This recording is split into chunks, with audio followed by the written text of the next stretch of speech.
Okay, Assalamualaikum warahmatullahi wabarakatuh.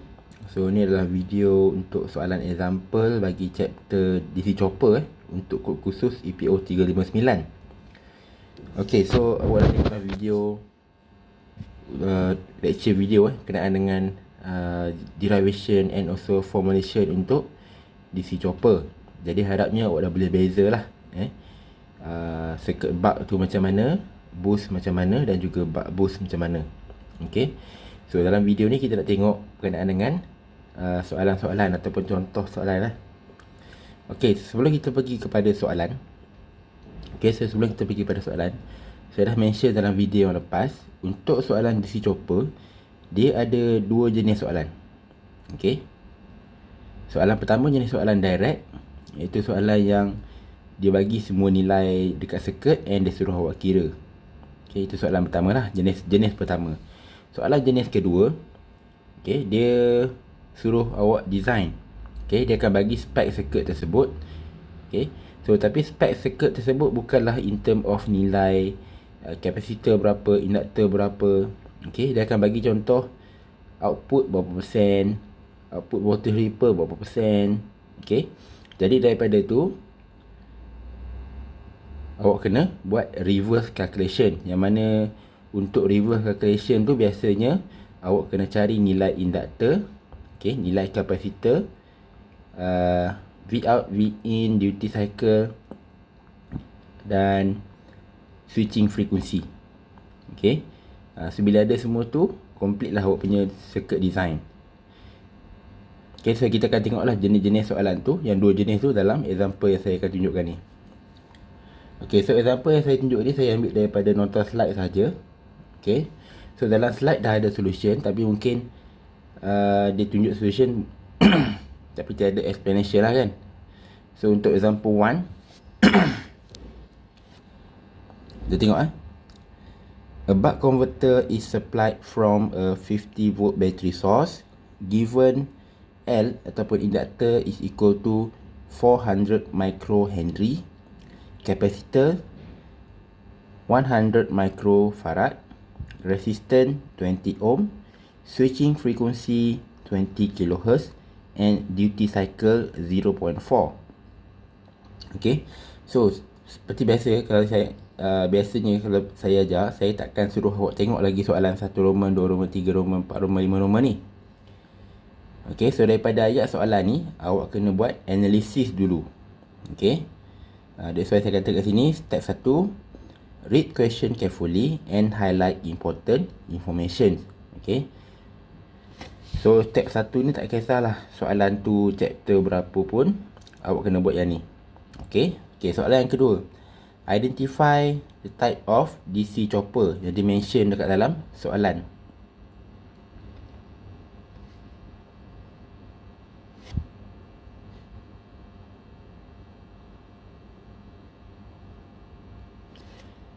Okay, so soalan ni dia bagi tahu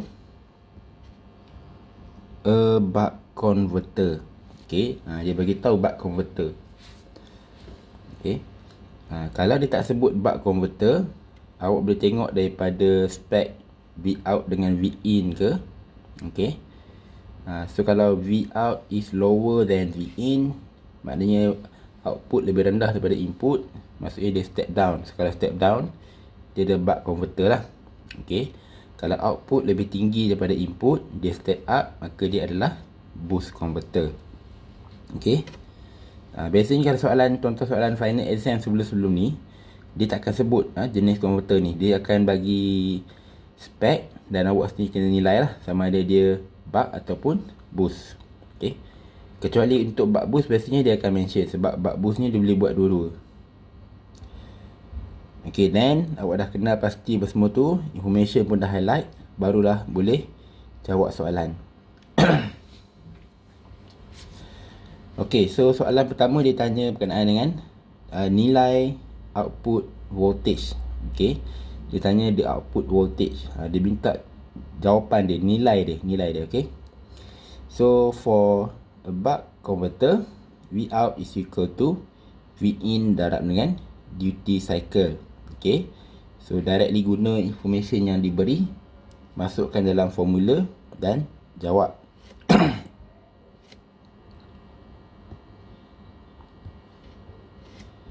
Okey. Untuk output voltage ni yang awak kena aware, okey. Kalau soalan macam ni dia minta terus nilai output voltage, okey. Maknanya awak boleh guna terus dia punya formula. Vout is equal to apa-apalah, tak kisahlah untuk buck ke boost ataupun buck boost. Kalau soalan tu minta derivation, okey. Kalau soalan tu minta derivation, then awak kena buatlah derivation untuk on state, off state and then steady state condition. Okey, kena buat yang tu. Kalau dia minta tanya nilai saja, boleh guna terus formula ni. Okey. Kecuali kalau soalan minta derivation ataupun soalan minta proof, dan barulah kena buat full derivation. Okey.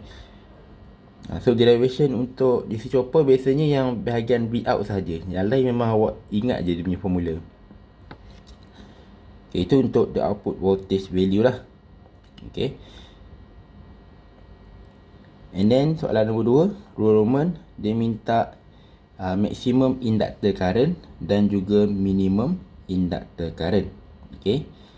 Jadi untuk buck converter, okay, yang ni applicable untuk semua converter sebab ni adalah konsep dia. Tapi yang ni adalah spesifik formula untuk buck. Kalau dia boost lain, kalau dia buck boost pun lain. Okay. So tulis dia punya equation kat sini. Okay, check parameter apa yang ada dan parameter apa yang tak ada.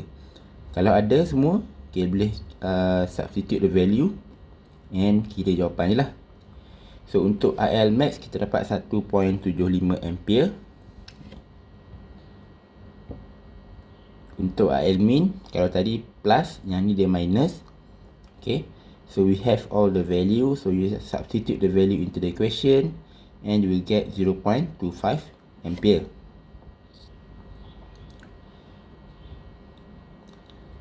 Okay, kemudian soalan minta the ripple of inductor current. Bila dia minta ripple ni maknanya yang kena ada simbol delta ni lah. Okay, ripple inductor current maknanya delta IL. Okay, so untuk delta IL ni sama ada awak nak pakaikan full rumus ataupun nak pakai IL max minus IL min. Okay, kalau awak pakai full equation, awak kena substitute balik lah semua nilai Vout, okay, TL apa semua tu. Tapi kalau awak gunakan yang ni, since awak dah kira kat atas sebenarnya, so boleh guna terus yang ni lah. Okay, delta IL is equal to IL max minus IL min, dan awak akan dapat jawapan dia 1.5 ampere.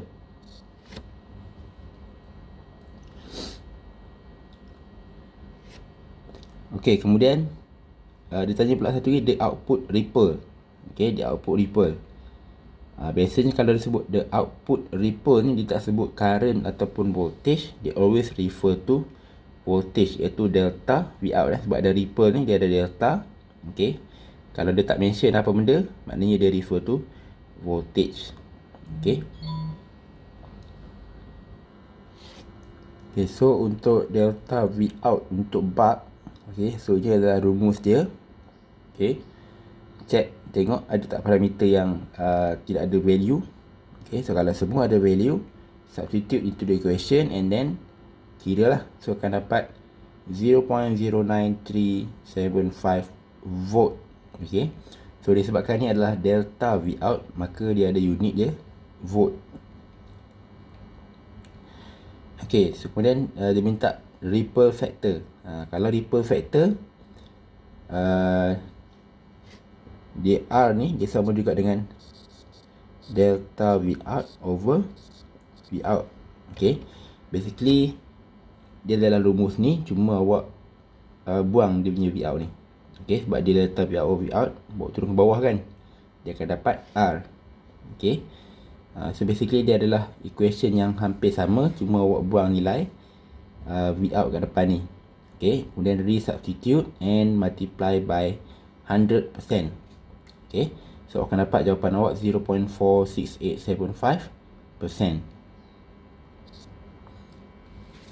Okay, so soalan example 1 ni adalah soalan yang berbentuk direct.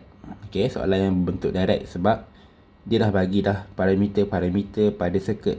Okay, dia dah bagi Vin, dia bagi inductor, dia bagi capacitor, dia bagi resistor, frekuensi and also duty cycle. Okay, Vout dia tak bagi sebab dia minta awak kira. Okay, so soalan yang example 1 ni soalan yang jenis direct lah, maknanya tak ada melibatkan reverse calculation. Okay, kemudian kita tengok exercise 1 pun saya ambil daripada nota slide juga. Okay, so untuk soalan design ni, awak kena hati-hati baca soalan dia. Okay, sebab dia banyak hidden information kat situ. Okay, so kita baca soalan dia dulu. Okay, design a buck converter to produce an output voltage of 18 volt across 10 ohm load resistor.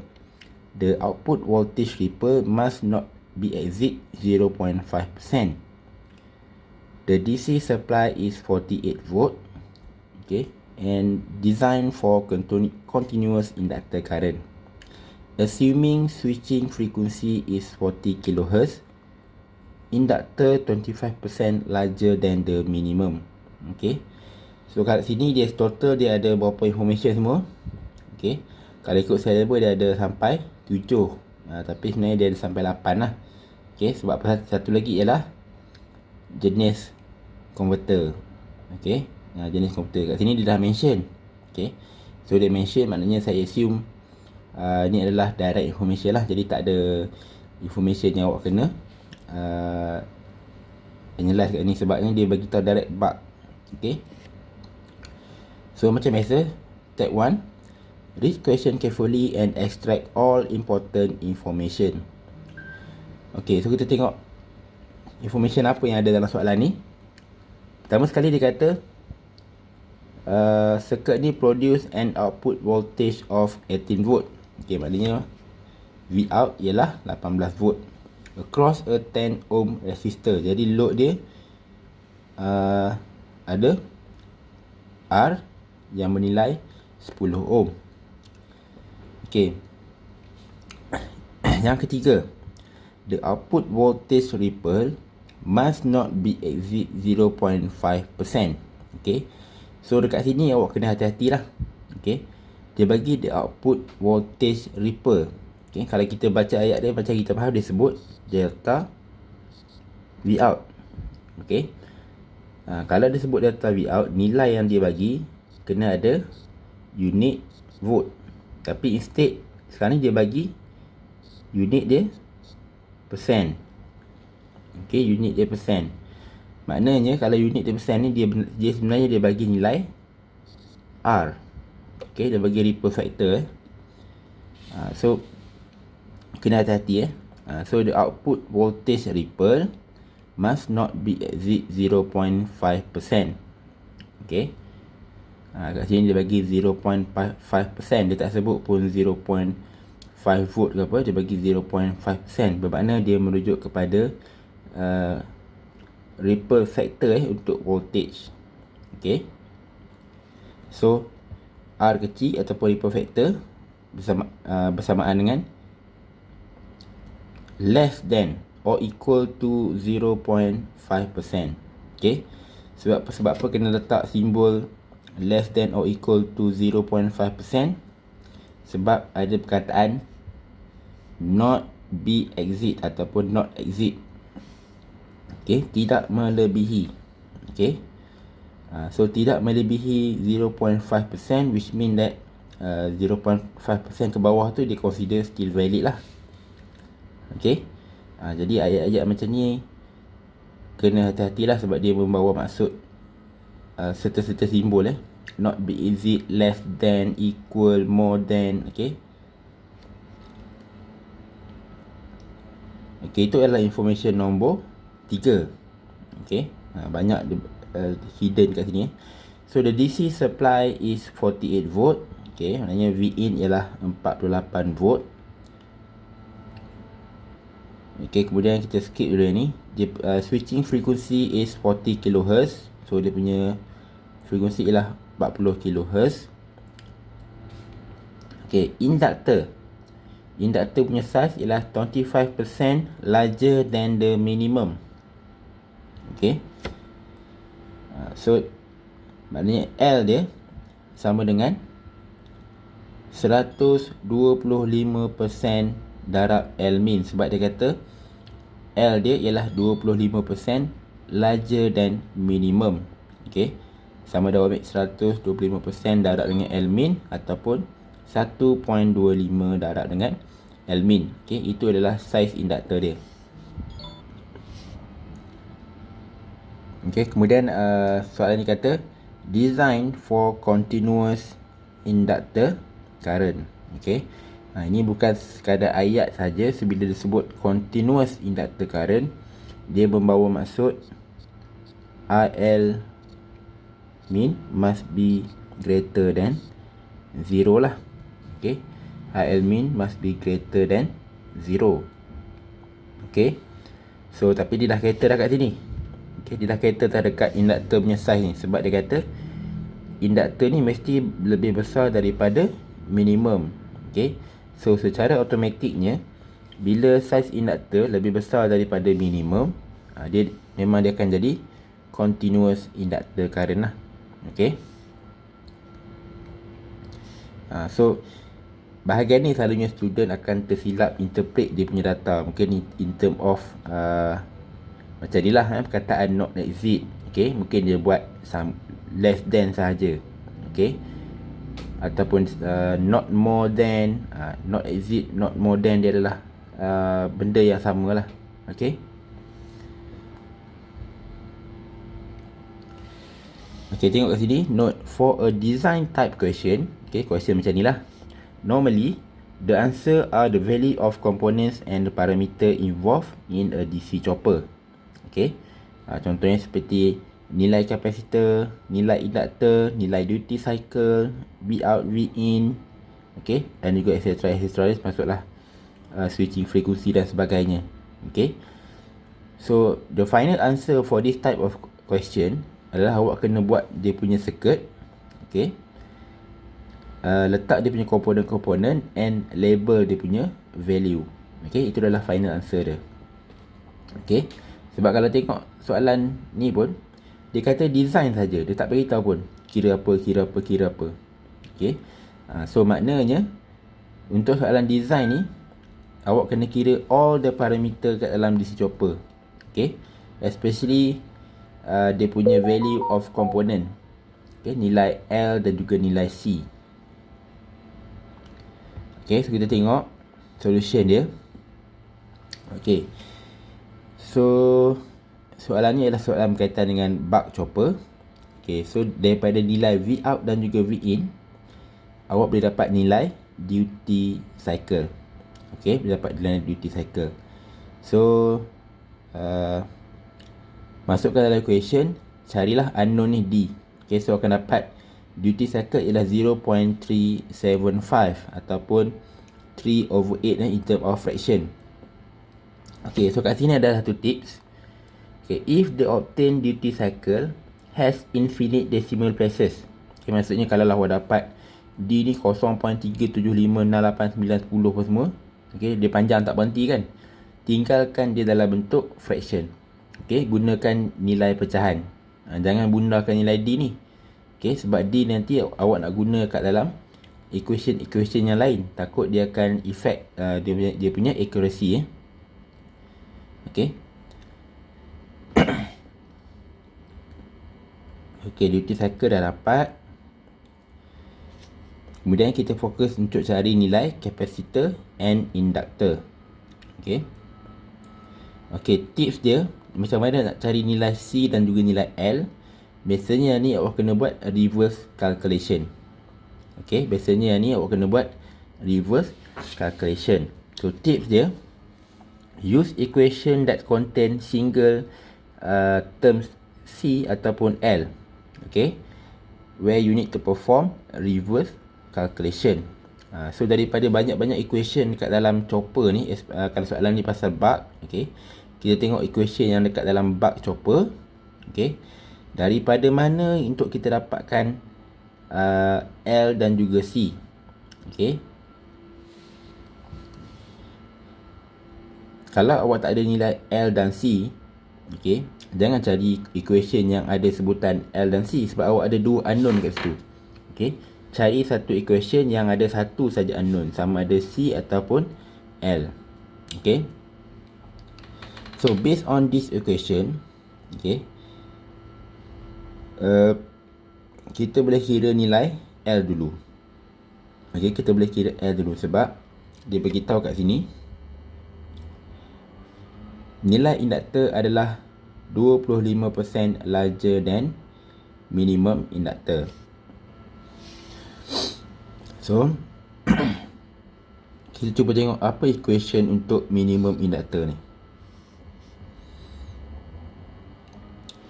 Okay, so L min, okay, must be bigger than, untuk continuous mode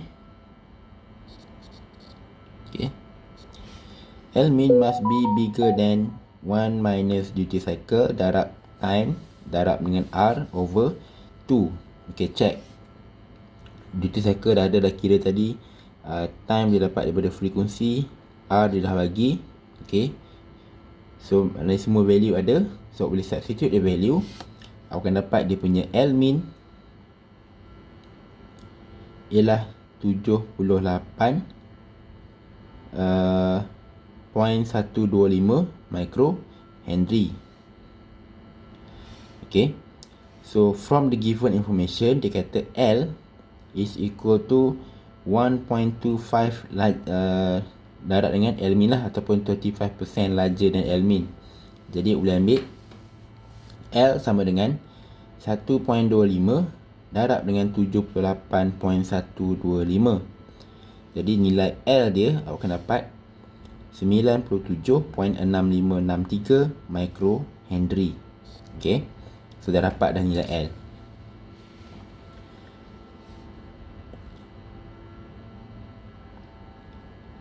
Okay, so L dah dapat. Next kita nak cari nilai capacitor. Okay, so untuk cari capacitor, tips dia, normally nilai capacitor ni dia related to equation voltage ripple ataupun ripple factor. Okay, ni tips ni. Kalau biasanya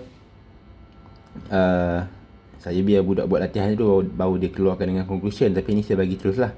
Okay, biasanya nilai capacitor ni kita akan reverse calculation daripada equation delta V out ataupun ripple factor.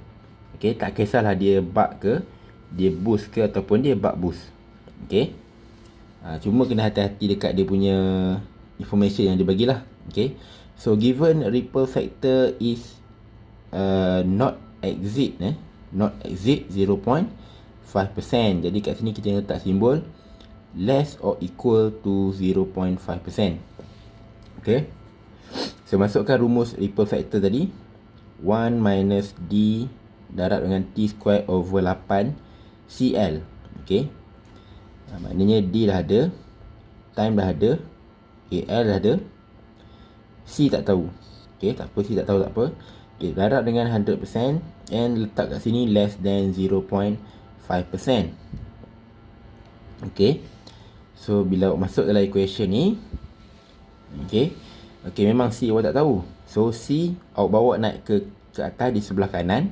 Okay, and 0.5% ni bawa turun ke bawah di sebelah kiri. Okay, jadikan C sebagai tajuk di sebelah kanan lah. Okay, so awak akan dapat 99.9999 microfarad less than or equal to C. Okay, ni sebutannya macam pelik sikit sebab C berada di sebelah kanan. So awak kena bawa C tu berada di sebelah kiri. Okay, jadi kalau 99 lebih kecil daripada C, maknanya bila awak bawa C ke sebelah kiri, dia akan jadi C lebih besar ataupun sama dengan 99.999 microfarad.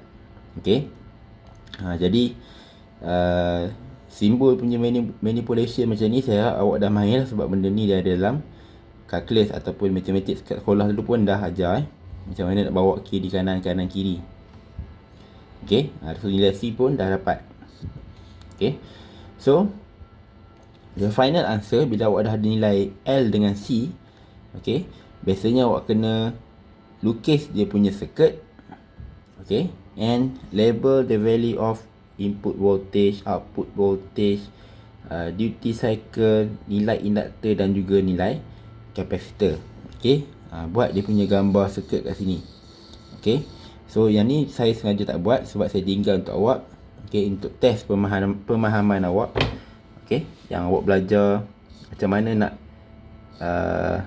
lukis circuit chopper kan. Okay, contoh awak buat SD, SSL. Okay, apa yang bawa ke sini, apa yang bawa ke sini. Okay, so siapa tak tengok video tu dia tak tahulah buat macam mana kan. So make sure awak tengok video ni dan awak buat semula soalan ni, jangan hanya dengar saja. Okay, itu untuk bug. Okay, so for the next video kita akan tengok example untuk boost pula.